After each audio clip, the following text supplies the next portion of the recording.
El día de hoy estudiaremos la naturaleza de las uniones químicas a través de los distintos enlaces que se pueden establecer entre las partículas que se unen. Mi nombre es Abacuc Lorenzo y bienvenido a tus clases de química. En el mundo que nos rodea, estamos en contacto con infinidad de sustancias que se encuentran en distintos estados de agregación. Sabemos que estas sustancias están formadas por moléculas o bien por retículos cristalinos. Así tenemos sustancias moleculares cuyas moléculas están formadas por átomos del mismo elemento, como hidrógeno, nitrógeno o el gas cloro, o de elementos distintos como el agua, el dióxido de carbono y el amonio. También hay sólidos como el diamante, la sal de mesa o los metales que son agregados de numerosos átomos o iones. La existencia de todas estas sustancias nos lleva a suponer que de alguna manera los átomos de los diversos elementos se unen entre sí para formar sustancias diferentes. Las primeras ideas acerca de la formación de los enlaces químicos fueron aportadas por Berzelius hacia 1812. Según su teoría, los átomos de los distintos elementos poseían polos eléctricos predominantemente positivos o negativos. La unión se establecía entre los átomos con polos de signo contrario. Sin embargo, esta teoría no podía explicar la existencia de moléculas formadas por átomos del mismo elemento, como lo son el gas hidrógeno, el nitrógeno o el gas cloro, ya que sus átomos tendrían polos del mismo signo y no se atraerían. Una de las claves que permitió establecer la naturaleza de los enlaces químicos con mayor precisión fue el estudio del comportamiento de los gases nobles. Los gases nobles presentan escasa reactividad química, a tal punto que sus moléculas son todas monoatómicas, es decir, solo contienen un átomo. Esta inactividad química de los gases nobles se atribuye a que sus átomos tienen su nivel más externo completo con 8 electrones cada uno, 2 electrones para el caso del helio. Lewis llamó a esta característica la regla de 8 y Langmuir, quien en 1919 hizo aportaciones muy importantes a la concepción del enlace químico de Lewis, la denominó la regla del octeto, tal y como se le conoce hoy. Lewis postuló que estos electrones, sea que participen en enlaces químicos o no, están organizados de a pares, llamando a esta característica la regla de 2. Se conocen muy pocas excepciones a esta regla, salvo, naturalmente, en compuestos cuyas partículas constituyentes tienen número impar de electrones, y las hay muchísimas en la regla del octeto, en particular cuando están presentes elementos de los periodos 3 y mayores de la tabla periódica. En la actualidad, los científicos utilizan modelos para comprender el enlazamiento químico basados en la mecánica cuántica, en especial cuando se requiere información cuantitativa. Para estudios cualitativos suele ser suficiente un tratamiento más simple y descriptivo como el aportado por Kossel, Lewis y Langmuir, y que vamos a platicar en esta clase, limitando nuestras consideraciones a los elementos más representativos. Como ya hemos descrito, que los átomos de los elementos de un mismo grupo de la tabla periódica, a excepción del helio, tienen igual número de electrones en su nivel más externo, dado que las propiedades químicas de los elementos de un grupo son similares, podemos inferir que hay una relación entre las propiedades químicas y el número de los electrones más externos. Solo esos electrones parecen intervenir en la forma en que los enlaces químicos y se los suele denominar electrones de valencia. En los elementos representativos, los electrones de valencia son los que constituyen la configuración electrónica externa. La formación de la unión química implica un reordenamiento de los electrones de valencia de los átomos que se unen y para dar lugar a una estructura de menor energía y por lo tanto más estable. Esto significa que en el proceso de unión entre los dos átomos se libera cierta cantidad de energía a la cual llamaremos energía de enlace. Por ejemplo, cuando dos átomos A y B cuyas energías son E1 y E2 se unen para formar una sustancia AB, la energía final es menor que las de los dos átomos individuales. En las uniones químicas existen fuerzas de naturaleza electrostática, debidas a interacciones entre partículas cargadas. Como sabemos, las fuerzas pueden ser de repulsión cuando son cargas iguales de igual signo, o de atracción cuando son cargas de signo opuesto. El enlazamiento químico es una buena medida de la naturaleza electrostática. Los cores o núcleos de ambos átomos que participan en el enlace a una cierta distancia entre sí pueden atraerse tanto con sus propios electrones de valencia como con los electrones de valencia del otro átomo, y en efecto lo harán si durante el proceso se libera energía a los alrededores. El predominio de la interacción atractiva ocurrirá hasta que ambas entidades estén lo suficientemente cerca como para que operen fuerzas electrostáticas de repulsión entre los cores, ambos con carga positiva, y o entre los electrones, todos con carga negativa. La distancia core-core, donde la energía es mínima, se denomina longitud de enlace, y la energía que debería entregarse para separar a ambas entidades de igual magnitud a la energía liberada en el proceso se denomina energía de enlace. A manera de resumen de las ideas precedentes, destacamos algunas características que conducen a la formación de un enlace químico. Primero, la formación de un enlace implica cierto reordenamiento de los electrones de valencia de los átomos que lo forman. Segundo, cuando dos átomos se unen, lo hacen para alcanzar un estado más estable de menor energía.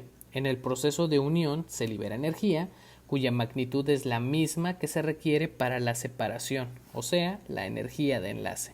Y por último, en los enlaces químicos se pone de manifiesto fuerzas de atracción de naturaleza electrostática. Con el objetivo de representar en forma simple y esquemática los electrones de valencia, Gilbert N. Lewis propuso una simbología ampliamente utilizada, que consiste en escribir el símbolo del elemento rodeado por tantos puntos o cruces como electrones de valencia tenga el elemento en cuestión.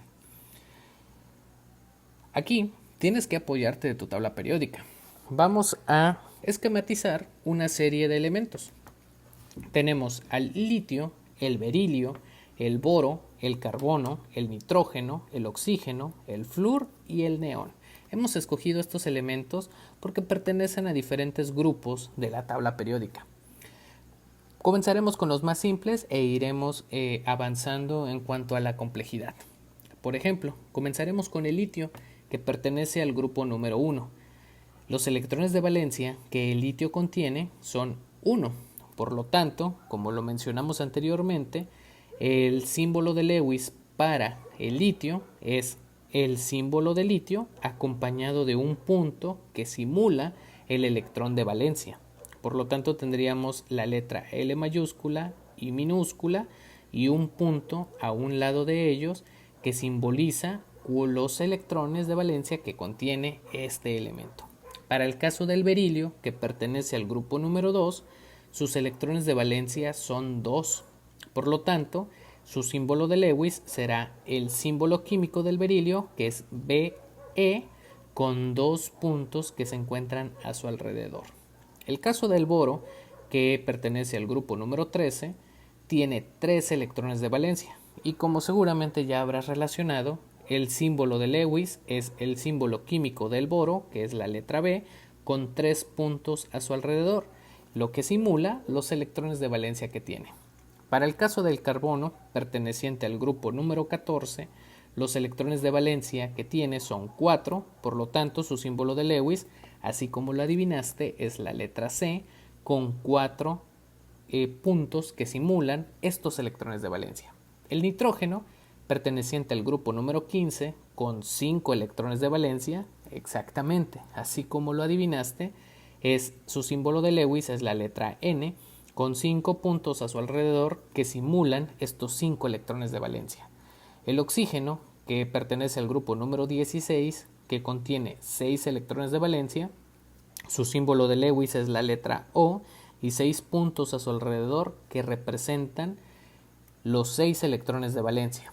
El flúor pertenece al grupo número 17, tiene 7 electrones de valencia, y su símbolo de Lewis es su símbolo químico, o sea, la letra F, con 7 puntos a su alrededor representando los electrones de valencia que tiene.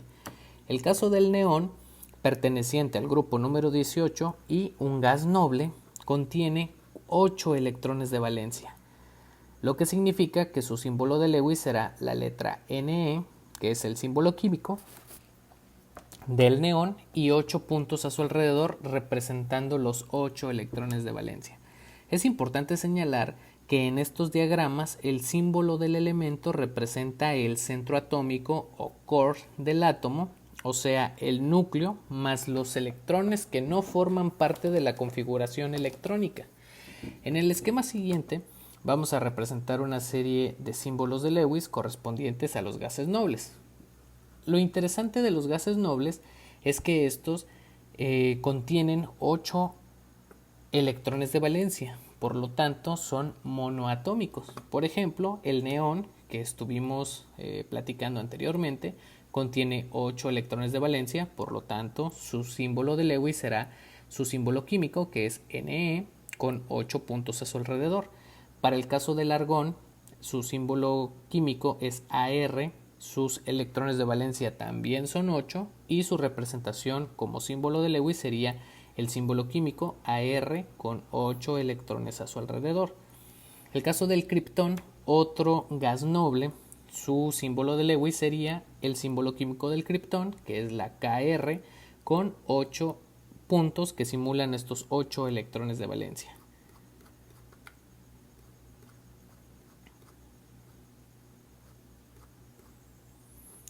Las explicaciones anteriores, basadas en la concepción de Lewis del enlace químico, no bastan para explicar todas las formas en que los átomos de todos los elementos de la tabla periódica se combinan químicamente, pero constituye una buena aproximación para una descripción elemental del enlace químico. Como representaciones simbólicas se dibujan las llamadas estructuras de Lewis a partir de los símbolos de Lewis que ya describimos. Para ordenar su caracterización, es habitual clasificar a los enlaces químicos, por ejemplo, según la diferencia de las electronegatividades entre los átomos enlazados, y así serán descritos en las secciones siguientes que estaremos viendo en clases para los elementos representativos. Por ejemplo, el enlace iónico, cuando dicha diferencia es grande, típicamente involucra a no metales de electronegatividad alta y a metales. El enlace covalente, cuando dicha diferencia es pequeña o nula, involucra a no metales. Y el enlace metálico, cuando dicha diferencia es pequeña o nula, involucra a metales. Dado que las diferencias de electronegatividad abarcan un rango continuo de valores, también hay un rango continuo de enlaces que van desde el predominante iónico hasta el covalente no polarizado o el metálico.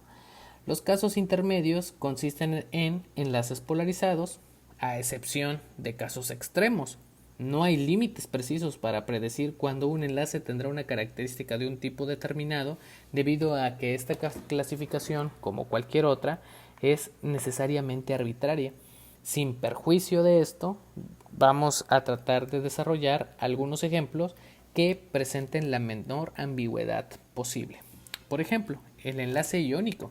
Como hemos descrito, los sólidos iónicos están formados por redes cristalinas que contienen iones de signo opuesto. Por ejemplo, el cloruro de sodio es un retículo cristalino constituido por igual número de iones de sodio y de iones de cloro, ya que el sistema debe ser eléctricamente neutro.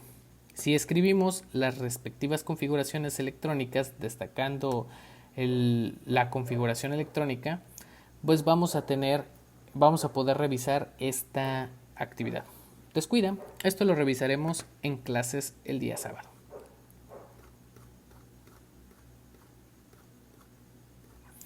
El enlace covalente, para él existen muchas moléculas formadas por átomos cuyos valores de electronegatividad son similares o iguales como en las moléculas de las sustancias simples. Las primeras ideas para explicar cómo se unen estos átomos fueron aportadas por Lewis, quien propuso lo siguiente: cuando los átomos se unen, pueden alcanzar una configuración de gas noble compartiendo entre sí pares de electrones. El enlace covalente es la unión que se produce entre dos átomos cuando comparten uno o más pares de electrones de valencia. El enlace covalente generalmente se presenta entre átomos de elementos de alta y similar electronegatividad, como los elementos no metálicos. Mediante los diagramas de puntos, Lewis representó la estructura de muchas moléculas sencillas unidas por enlaces covalentes. Esta forma de representar las moléculas se conoce como fórmula o estructura de Lewis. Por ejemplo, la molécula de hidrógeno. El hidrógeno, o H2, es un gas en condiciones ambientales, formado por moléculas diatómicas, es decir, constituidas por dos átomos. Cada átomo de hidrógeno posee un núcleo con un protón con carga positiva y un único electrón con carga negativa, que se encuentra en un orbital 1s. Cuando dos átomos de hidrógeno se aproximan, aparecen fuerzas de repulsión núcleo-núcleo y electrón-electrón, y fuerzas de atracción núcleo-electrón. Según un modelo sencillo, podemos suponer que el enlace se produce cuando ambos átomos se aproximan hasta llegar a una distancia óptima. Cuando se alcanza esta distancia óptima, cada electrón es atraído por ambos núcleos. Así se produce la unión en la cual el par de electrones es compartido por los dos átomos. Esto podemos representarlo utilizando la notación de Lewis. Los dos átomos de hidrógeno comparten un par de electrones, de modo que cada uno de ellos alcanza la configuración del gas noble del helio. El par de electrones compartidos suele representarse por simplicidad mediante una línea que une ambos átomos. Como en este enlace se comparte un único par de electrones, decidimos que se trata de un enlace covalente simple.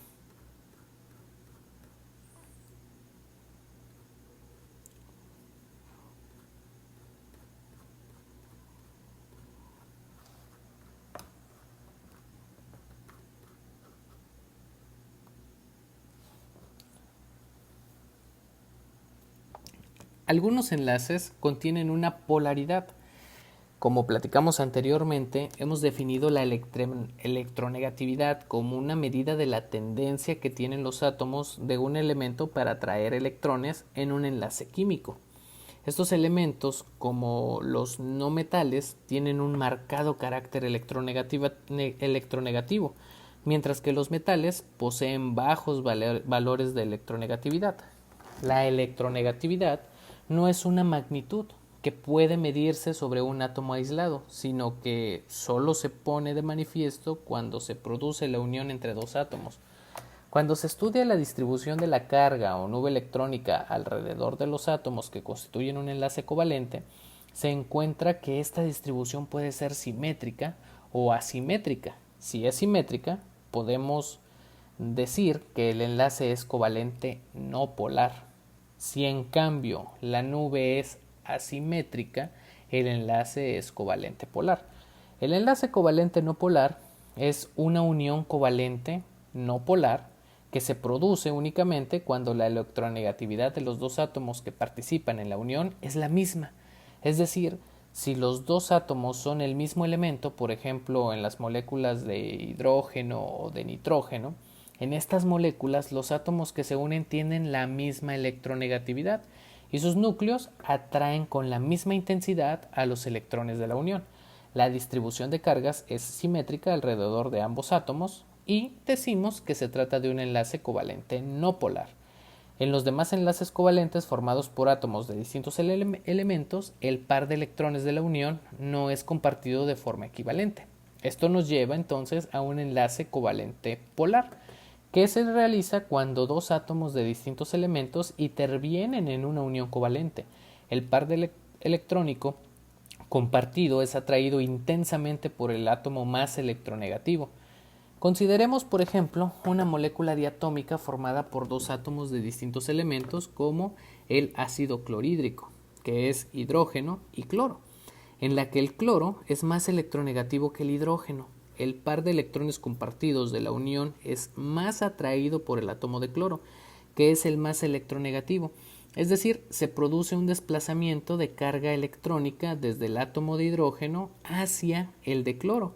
Esto da como resultado una distribución desigual de cargas alrededor de los núcleos de ambos átomos. La molécula resultante presenta una distribución de cargas asimétrica permanente y se pueden distinguir en ella dos zonas, una de mayor densidad electrónica sobre el átomo de cloro y otra de baja intensidad electrónica sobre el átomo de hidrógeno. En consecuencia, aparece una densidad de carga negativa sobre el átomo de cloro y una densidad equivalente de carga positiva sobre el átomo de hidrógeno. El enlace en el que el par de electrones compartidos no es atraído con igual intensidad por los dos átomos que la forman se denomina entonces enlace covalente polar. La polaridad de un enlace depende de las diferencias de electronegatividad de los átomos que se unen. Una unión covalente es tanto más polar cuanto mayor es la diferencia de la electronegatividad entre los átomos que la forman. Si bien la molécula de ácido clorhídrico es eléctricamente neutra por su conjunto, está polarizada y por lo tanto recibe el nombre de molécula polar, porque su único enlace es polar. Si la diferencia de electronegatividad entre los átomos es muy grande, se presenta un caso extremo en el que puede haber una cesión de electrones por parte de un átomo hacia otro. Esto ocurre en el cloruro de sodio, que es la sal común, en que el átomo de cloro es mucho más electronegativo que el del sodio. En este caso se produce un enlace que podemos representar con la nube electrónica alrededor del núcleo del cloro, formando el anión cloruro y con el átomo de sodio convertido en el catión sodio.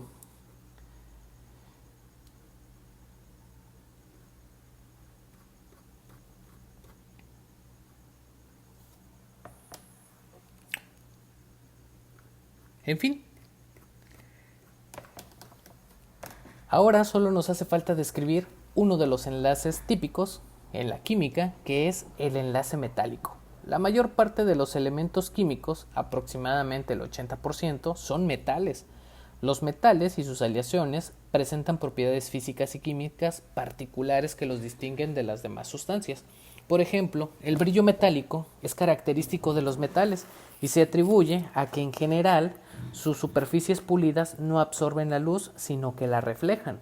Así también son la ductibilidad y la maleabilidad propiedades importantes de los metales. Los metales pueden ser estirados en hilos, esto significa que son dúctiles, o transformados en delgadas láminas, lo que significa que son maleables, con relativa facilidad, cosa que no ocurre con sólidos que no son metálicos.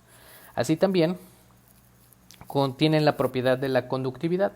Los metales son buenos conductores del calor y de la electricidad, lo que sugiere que sus estructuras deben de existir electrones que gocen de cierta libertad de movimiento. Asimismo, tienen la emisión de electrones. En determinadas condiciones, los metales tienen la propiedad de emitir electrones cuando reciben energía térmica. A esto se le denomina el efecto termoiónico o energía luminosa. A esto se le denomina el efecto fotoeléctrico.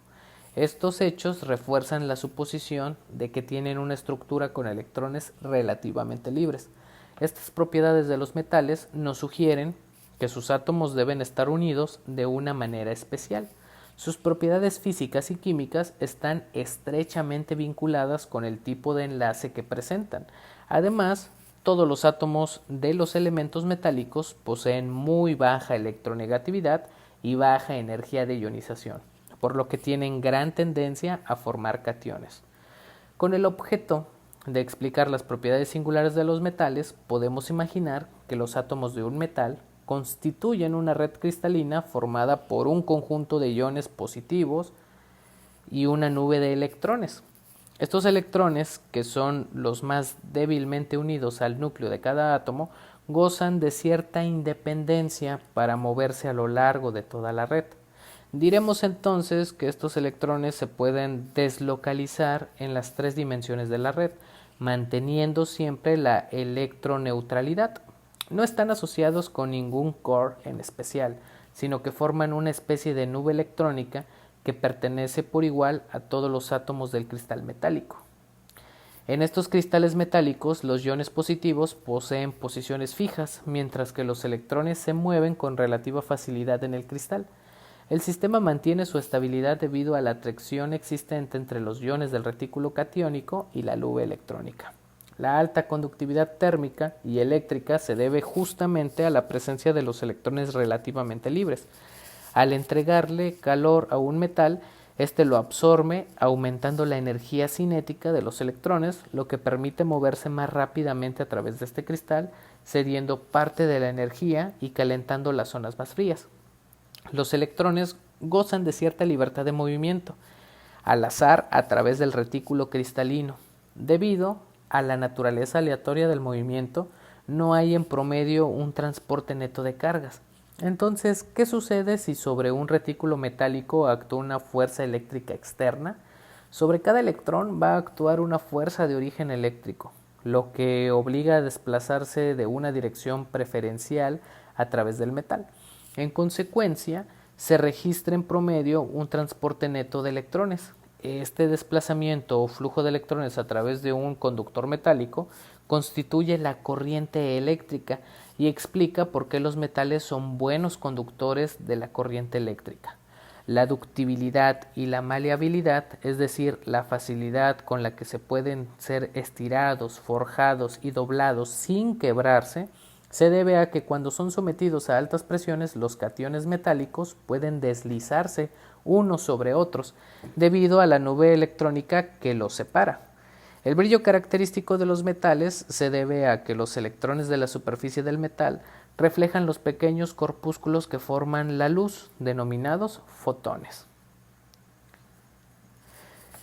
En esta plática hemos analizado las uniones que existen entre iones de las sustancias iónicas y entre átomos de las sustancias covalentes y los metales. En otras palabras, las sustancias tienen diferente estructura según el tipo de partículas que las componen. Mediante el conocimiento de las partículas constitutivas de una sustancia, es posible determinar la estructura y relacionarlas con las propiedades que presentan. Así también estuvimos platicando acerca de las estructuras de Lewis que tienen las sustancias moleculares y las sustancias iónicas.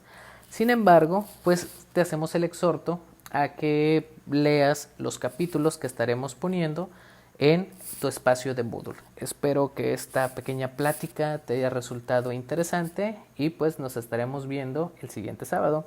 Espero que esto te haya resultado interesante. Mi nombre es Habacuc Lorenzo y nos estaremos viendo en la siguiente emisión. Que tengas una excelente noche. Hasta pronto.